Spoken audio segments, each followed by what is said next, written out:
که افغان سیاستوال او طالبان د شریک لوی کور د برخلیک په باب فکر کوي نو باید د سولې رامنځته شوی فرصت له لاسه ورنکړي. د سرمقالې لیکوال ټینګار کوي دوی باید په خپلو کې د باور او اعتماد د ټینګښت لپاره پر مخ ګامونه واخلي. شاته تګ یوازې یوه پایله لري چې د جګړو او د بدمرغیو دوام ده. د دنیا ورځپاڼې د سرمقالې عنوان دی د تاوتریخوالي راکمول که اوربند. په سرمقاله کې یادونه شوې چې افغان حکومت له طالبانو سره د سولې د خبرو د پیل لپاره اوربند د مخکیني شرط په توګه وړاندې کړی، خو طالبانو دا شرط او وړاندیز تل رد کړی. د سرمقالې لیکونکي د معلوماتو له مخې طالبانو منلي چې تاوتریخوالی به راکموي. تعریف یې دا دی چې په لویو ښارونو او عامه ځایونو کې به حملې نه کوي. دواړه خواوې به تر خپل کنټرول لاندې ساحو کې وي، د یو بل په قلمرو کې به مداخله نه کوي.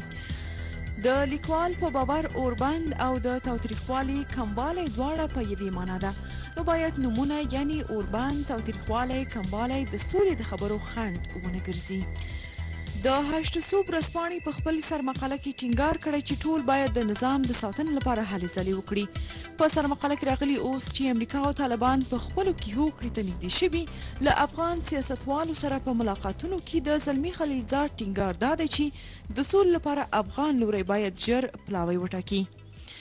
لیکوال وړاندیز کوي حکومت باید یوازې د پلاوي په ټاکلو ټینګار ونه کړي، بلکې سیاستوال، مدني فعالان هم په دغه پلاوي کې ورګډ کړی شي څو د سولې په خبرو کې له جمهوري نظام ننګه وکړي.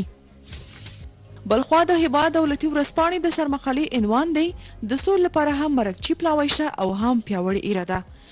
وړاندې په سرمقاله کې د سولې په چارو کې د دولت وزارت له قوله ویل شوي پلاوی داسې ټاکل شوی چې د ښځو په ګډون د ټولو اقشارو استازي پکې شامل دي.